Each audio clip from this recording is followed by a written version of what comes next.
Welcome to Believers Talk. My name is Joe, and welcome to this post-game coverage the day after of that horrendous loss to the Indianapolis Colts, where the Buffalo Bills lose 37-5, dropping the Bills to 2-5, moving the Colts up to 2-5. And after rewatching the game, this isn't going to be like last week. Welcome to Believers Talk. My name is Joe. I am your host. If you have not already subscribed to this channel, please be sure to hit that subscribe button, hit that notification bell, as we will be going live for game-by-game, play-by-play coverage during the game. Also be going live post-game analysis the day after. Also going live Thursday during halftime of Thursday Night Football for the pregame of the game coming up the following week. So welcome again. My name is Joe, and we are going to get into a little bit of the post-game reaction to... Uh-oh, an error occurred.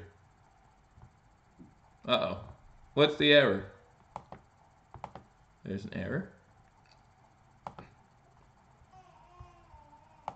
Alright, we're going to try this again. Welcome to Believers Talk. My name is Joe. We're going to see if this works this time. Thank you for sticking with me. Some technical difficulties there as we do this post game. It looks like we're up and running now. So welcome to Believers Talk. My name is Joe. Again, if you haven't already subscribed, hit that subscribe button as we keep you up to date on all Bills related news. Have just a week plus in the trade before the trade deadline. So anything happens there. Kevin Benjamin is listed as on the trading block, although I don't know who would want him. LaShawn McCoy is listed on the trading block, although at this point, not sure who would want him either with the injury problems. But we want to get into the post game of what was a horrendous game for the Buffalo Bills yesterday as they fall to the Indianapolis Colts 37-5. Get into some statistics from this game. There is some good to take from this game. If you're a Bills fan, if you're watching, if you're not sure what to be hopeful for, I want to give you some things to be hopeful for as the season continues. Obviously, 2-5, not exactly what we wanted after a 9-7 playoff season. Looks like that we will not have the same fortunes as we did last year making the playoffs. However, what can the Bills do to continue to improve on this season, continue to improve as reasons to be optimistic for the Buffalo Bills as we get the cap space we want, as we hopefully bring in some players that want to be here, who want to play for Buffalo, and some players who will improve our offense. Obviously, that's where the improvement needs to happen, guys. We've seen this defense play really well when they've been given time off the field, time to rest, when we haven't turned the ball over and asked our defense to come straight into the game after a turnover. You know, you look at yesterday's game, and again, 37-5, it's the big difference is that Charles Clay fumble. I mean, I know 37-5, it's hard to put it on one play, obviously, but you look at that Charles Clay fumble, we're down 7-0 at that point. We held the Colts. The first quarter, it was 3-and-out for the Colts. We had an 8-play drive that was stalled. Then it was 3-and-out again for the Colts. And then we went 3-and-out, and then the next possession, the Colts score. That goes into the second quarter, puts them up 7-0. And then we start driving again. We have, I believe, another 8-play drive. We're in scoring territory. We're close to the red zone. And then Charles Clay with that fumble completely changes the momentum of this ball game. It's like a hot air balloon, guys, because you have to remember we just had that deflating loss last week to the Texans, and then you take a pin to a hot air balloon. What happens? The air goes out. So, you know, we have all this optimism going into this week, maybe some false optimism, some false hope. We can beat this Colts team, but as soon as that fumble happens, it's like taking a needle to a hot air balloon. It might be filled up. All it takes is that one little hole for the whole thing to collapse down on you. So we'll talk about the game a little bit. Again, 9 days until the trade deadline. We'll see. We saw today the Oakland Raiders trade Amari Cooper to the Dallas Cowboys. We'll see what the Bills are up to. We all know that Beane and McDermott have been up to some crazy things with these trade deadlines, doing some crazy trades last year before the season started, and even before during the season before the trade deadline with the Darius trade and other trades of that nature. So will the Bills be involved in those trades? I don't see us trading McCoy, but is Benjamin a possible piece? Obviously, we'd have to find someone willing to take him. As the Bills, you know, some of us call it tanking. I don't think it's personally tanking, but I do think we have to start preparing ourselves for next season to continue to get better, whether that means bringing on extra draft picks, whether that means getting rid of more dead cap space, whatever that looks like, we need to get ready for next season. So again, welcome to Believers Talk. I'll go through statistics of this game. We're currently at halftime of the Monday Night Football game. That's 10-3 Atlanta. So hopefully you're enjoying that as well. But again, welcome to Believers Talk, and I will continue to talk to you guys as we had technical difficulties with the first show. So I do apologize for that. Hopefully you guys are able to join me. If you're in the show, just say hi, how you doing? And again, thanks for joining me for this stream as we continue to try to break down this game a little bit more and see what we can do to improve this Buffalo Bills team. So let's look at the statistics from yesterday's game. Again, great start for the Bills and the Colts defensively. 3 and out for the Colts. Then the Bills had an 8-play, 30-yard drive. Another 3 and out for the Colts, and then the 3 and out by the Bills. Then we have a 13-play, 85-yard drive by the Indianapolis Colts. Takes nearly 7 minutes off the clock. Huge drive for the Colts. Gets them some momentum. They're up 7-0 at that point. Or 6-0 because they missed the extra point, actually. So they're up 6-0 at that point. And then we have a drive that takes us inside the 35-yard line. And then Charles Clay with a huge fumble after a reception where he catches the ball. He's going to move it from his left arm to his right arm to secure the football. As he's doing that, hat on the ball, fumble comes out, and then from there the rest is history. The Colts score on 3 plays, go 60 yards in 3 plays, and then it's 14-0 at that point. And then, again, another 3 and out by the Bills, 9-play drive by the Colts, 72 yards, and another touchdown, makes it 21-0. The Anderson, who I thought actually played a decent game. I know people are going to look at those 3 interceptions and say, wow, what was he thinking? But I thought he played really well up to this point in the game. But in the first half, he has not yet turned the ball over. He's looking decent. He obviously doesn't know the whole playbook yet. Again, we only have had Anderson on our team for 11 days, whether you want to blame a coaching or management for that, or I don't know who you want to blame for that, but the truth is we've only had him on this team for a short period. He does not know the whole playbook yet. He then tries to force a play downfield going into halftime as we're down 21-0, try to get some points on the board before we go into the half, throws an interception, overthrows Kelvin Benjamin. They return it to field goal range. At halftime, we're talking about a 24-0 deficit. Again, this is the fourth first half, where the Bills have been shut out. And that's just unacceptable as we're talking about week 7 of the NFL. We're talking about 4 first halves where we've been shut out. We have been outscored in our losses about 143-6 in the first half. So that obviously needs to be better. I think actually we scored last week against Houston in the loss at halftime. I think we scored there. So going into more stats from this game, you're talking about Andrew Luck. Obviously, Andrew Luck had 4 touchdown passes, but he didn't have that many yards. Again, the Bills still have that 16-game streak of quarterbacks not throwing for 300 yards against them. So if that's something that you hold your hat on, you can continue to hold your hat on that. But guys, I am not a stat guy. And what I mean by that is the stats can look pretty, the stats sound nice. I want wins. Okay, we haven't allowed a 300-yard passer in over 17 games. But you have to realize not a lot of that, but some of that is due to the fact that we keep turning the ball over and giving them easy short fields to score on, and then all of a sudden, Andrew Luck had 4 touchdown passes. He only had, give me a second.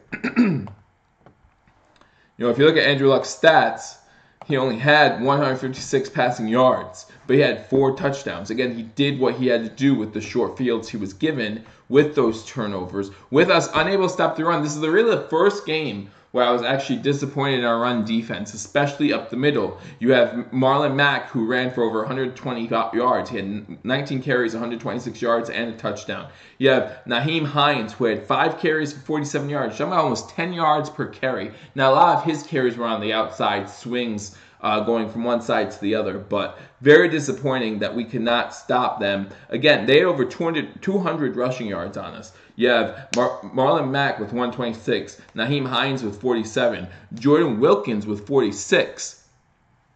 I mean, it just did not go well for the Bills' rush defense in this game. Opens up some lanes in the passing game. Not sure what our game plan was going into this game. Not sure if we just wanted to stop Andrew Luck or what the deal was there. But we were not able to get that done in any way, shape, or form. So unfortunately, that is how that played out, and the Bills lose this one 37-5. Going over to the Buffalo Bills on offense, we have Derek Anderson. Again, I actually don't think he played all that bad. We know he has those 3 interceptions,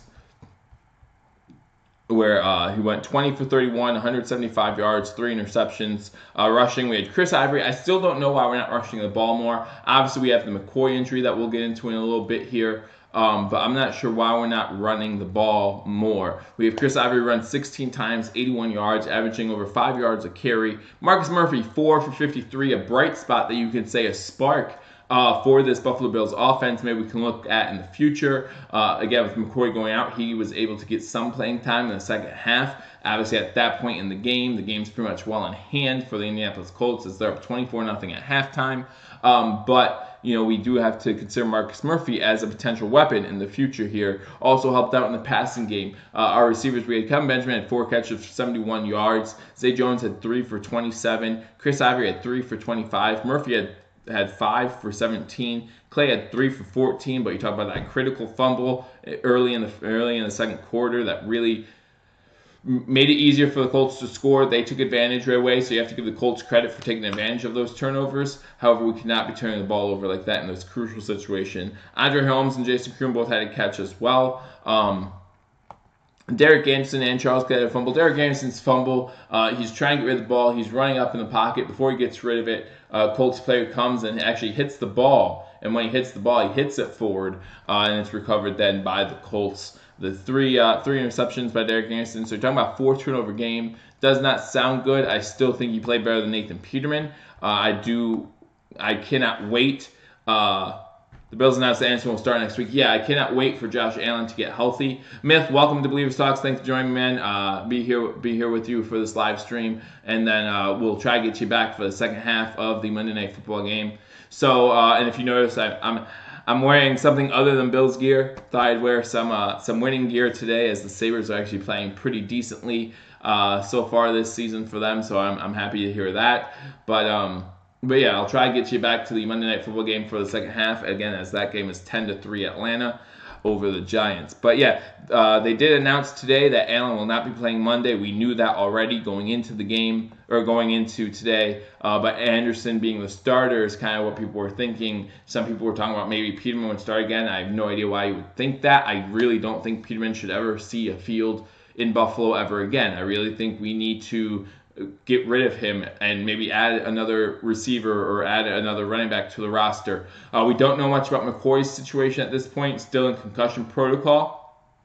I mean, as McDermott said today, Buffalo is the kind of place where you want to be able to be physical and run the ball. So maybe, Tavon Jones comes back. We add him to the depth chart for the Monday Night Football game against the Patriots. Not looking like that game's going to be much fun if you're a Bills fan. It's a home game for the Bills, only our 3rd home game of the season.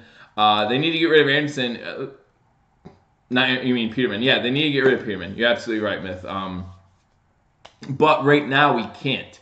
Right now, with Josh Allen being injured, we need a backup quarterback, and we're not going to go sign another quarterback, another veteran like a Mark Sanchez or Colin Kaepernick or Kellen Clemens or E.J. Manuel or anybody like that, because we already have 3 quarterbacks on our roster. We're not going to carry 4 quarterbacks. We're not going to get rid of Josh Allen, obviously. So unless you trade Nathan Peterman for one of those guys, but you're talking about a backup quarterback at that point, really no point in doing that. And I say that knowing that now Monday, hopefully not going to happen, but Derek Anderson is going to get hurt, and we're going to see Peterman in.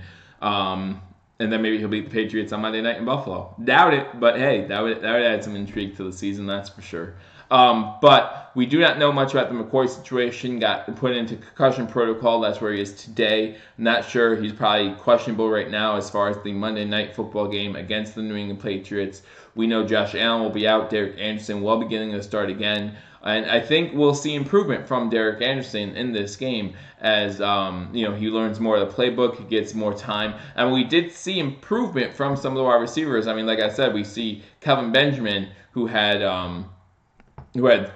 4 catches for 71 yards. That's the most production we've gotten out of him all season.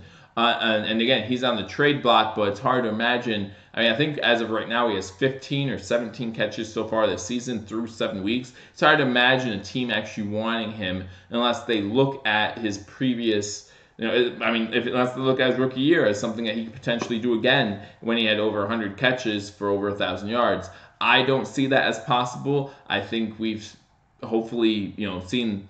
I think we've seen the best we will out of Kevin Benjamin that rookie season. Maybe he'll have a resurgence somewhere else that obviously wasn't in Buffalo. By the end of the year, Kevin Benjamin will be gone. We will not be re-signing Kevin Benjamin. I don't believe, although we'll look more into that at the end of the season, especially if he's not traded. But we do know that Brandon Beane does sometimes have crazy trades lined up, like I said earlier, before the last season started with the Watkins and Darby trade. Talk about the Darius trade, and then before this season started, talk about a few trades, getting rid of Tyrod, getting rid of Cordy Glenn to move up in the draft. So we know that he is capable of doing crazy things in the draft, but we're just not sure.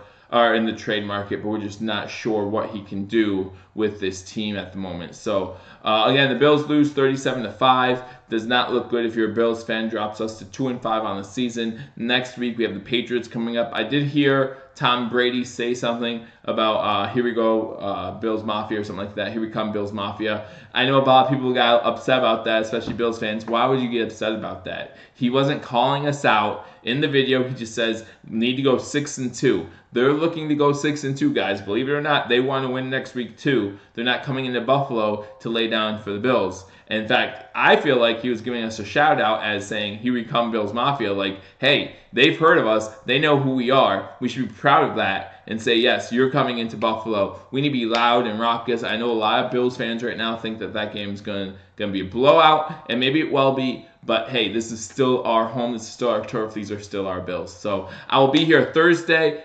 halftime of the Thursday night football game, to give you guys a pregame for that game against the Patriots on Monday night.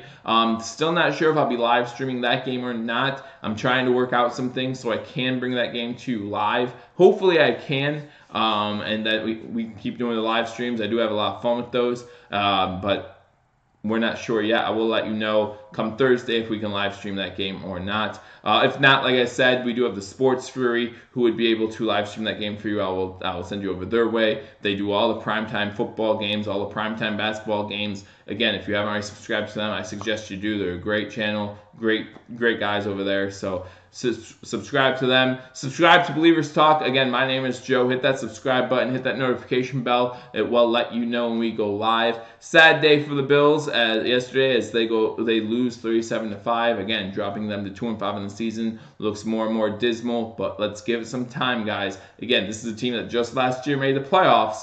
We can't all of a sudden just give up on the coaching staff now just because it doesn't look good this season. Let's give it a little time. Let's see how they continue to improve this team, make this team better, give weapons for Josh Allen to throw to, and see what happens in the future. But it's not looking good for this season. Again, the Bills dropped to 2-5. Colts go up to 2-5 with the win. But we'll see what happens for the Buffalo Bills moving here on out. See you Thursday when I pregame the New England Patriots coming into Buffalo for that Monday Night Football game. First Monday Night Football game in Buffalo in over a decade. So be sure to come out. Be sure to watch. Be sure to just enjoy it, guys. Enjoy it. The Bills are back on that primetime stage. We'll get a couple primetime games. Let's see how we react to that. You never know on these Monday Night Football games as we see the Giants and Falcons game now. It's 10-3. Everyone would have thought that the Falcons would have ran away with this one. Well, it's not looking that way as of right now. Anything can happen in the NFL. And that's been proven this year and in years previous. So I'll be here Thursday, pre-gaming that game. Again, my name is Joe. Hit that subscribe button if you need. If you're here looking for Bills content, we will give you post-game, pre-game, live play-by-play reaction during the game. And if anything comes up, whether we get trades, whether there's injury news, whether we sign a free agent, whatever happens, we will bring it to you here on Believers Talk. So again, hit that subscribe button, hit that notification bell, like us on Facebook, follow us on Twitter. That's in the description below. But till next time, go Bills.